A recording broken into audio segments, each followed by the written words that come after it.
प्रिय साथियों नमस्कार। आज के वीडियो में हम लोग legal framework of regulation of bank के पार्ट को कंटिन्यू करेंगे। So let us start.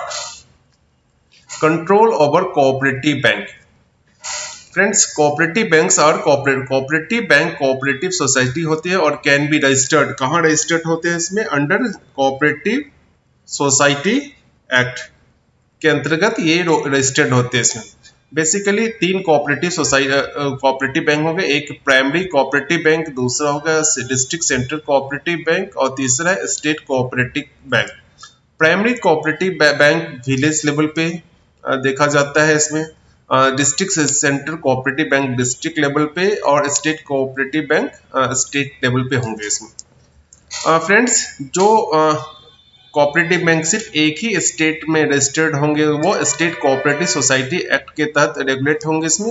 लेकिन जो कोऑपरेटिव बैंक एक से ज़्यादा स्टेट में वर्क कर रहे हैं, वो मल्टी स्टेट कोऑपरेटिव, मतलब सेंट्रल गवर्नमेंट के सेंट्रल एक्ट के तहत ये रेगुलेट होंगे। इसमें कोऑपरेटिव बैंक का जो फॉर्मेशन होंगे, मैनेजमेंट होंगे और कंट्रोल होंगे, वो cooperative law of the state, उस स्टेट के कोऑपरेटिव लॉ के थ्रू उनको रेगुलेट किया जाएगा। इसमें कोऑपरेटिव जो स्टेट लेवल के जो कोऑपरेटिव बैंक होंगे, वो उनका रजिस्ट्रार स्टेट एक्ट के थ्रू होगा इसमें। और सेंट्रल जो एक से ज़्यादा स्टेट में कोऑपरेटिव बैंक है, उनका जो रजिस्ट्रार का अपॉइंटमेंट होगा, वो सेंट्रल गवर्नमेंट के द्वारा होगा इसमें। ठीक है। Cooperative society under DICGSE can be ordered to be wind up by RBI। वैसे कोऑपरेटिव सोसाइटी जो DICGC एक्ट के अंतर्गत आते हैं, इसमें उनका वाइंड अप RBI करते हैं इसमें। ठीक है। DICGC कहने का मतलब deposit insurance and credit guarantee corporation. क्या होता है? To provide insurance cover to the bank customer for the money deposit in the bank.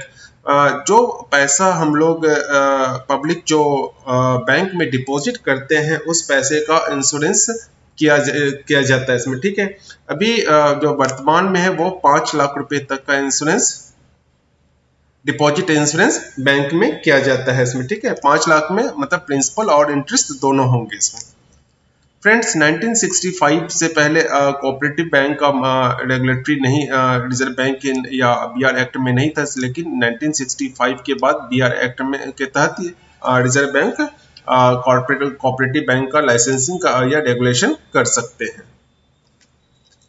Banking regulation. Friends, 2020 में कुछ बैंकिंग रेगुलेशन में अमेंडमेंट हुए थे, जो कि कोऑपरेटिव बैंक से रिलेटेड है। उसके बारे में हम लोग देखते हैं इसमें। आरबीआई के पास पावर दिया गया है कि आरबीआई कोऑपरेटिव बैंक के चेयरमैन को रिमूव भी कर सकते हैं और उनके बदले कोई दूसरे पर्सन को नियुक्त भी कर सकते हैं। आरबीआई कोऑपरेटिव बैंक के बोर्ड ऑफ डायरेक्टर के पावर के डिसीजन को भी सुपरसीड कर सकते हैं इसमें। आरबीआई अदर बैंक की तरह ही कोऑपरेटिव बैंक का मॉनिटरिंग भी कर सकते हैं या सुपरवाइज भी कर सकते हैं इसमें। ठीक है। कोऑपरेटिव बैंक को बैंकिंग रेगुलेशन अमेंडमेंट एक्ट 2002 के बाद में इक्विटी शेयर इशू करने का भी पावर दिया गया है इसमें। फ्रेंड्स, बैंक का जो रेगुलेटरी है, इसमें वो reserve bank of India act या बीआर एक्ट हो गया। इसमें आरआरबी के केस में नाबार्ड का रेगुलेट करते हैं। इसके अलावा भी बहुत सारे एजेंसी होते हैं जो कि बैंक का रेगुलेट करते हैं इसमें। जैसे क्या कि bank registered under as a company. जितने भी प्राइवेट बैंक है इसमें, ठीक है, वो सारे रजिस्टर्ड एज ए कंपनी होंगे इसमें। ठीक है। इनका जो है, इस जो पुराने जो बीआर एक्ट या आरबीआई एक्ट हो गए इसमें, इसके अलावा भी कंपनी एक्ट के थ्रू भी इनका रेगुलेशन किया जाता है इसमें। ठीक है। बैंक का जो रेगुलेशन होता है इसमें, वो लेबर लॉ के थ्रू भी होता है इसमें। ब्रांच का ओपन, जिसमें कि ब्रांच का टाइम ओपनिंग या क्लोजिंग ऑफ ब्रांच का जिक्र किया जाता है इसमें। इनकम टैक्स डिपार्टमेंट भी बैंक का रेगुलेटर होता है इसमें। जैसे टीडीएस के मामले में हो गया इसमें, या फाइनेंशियल स्टेटमेंट, ये सारे भी इनकम टैक्स डिपार्टमेंट के द्वारा रेगुलेट किए जाते हैं इसमें। जो बैंक सिक्योरिटी को डील करते हैं, उनका रेगुलेशन भी किया जाता है, वो सेबी के द्वारा किया जाता है इसमें। सेबी कहने का मतलब है इसमें security and exchange board of India के द्वारा रेगुलेशन किया जाता है। अभी मैक्सिमम बैंक का इंश्योरेंस का चल रहा है इसमें। ठीक है। इनका जो रेगुलेशन होता है वो IRDA के गाइडलाइन के अनुसार इनका रेगुलेशन किया जाता है। IRDA कहने का मतलब insurance regulatory and development authority of India.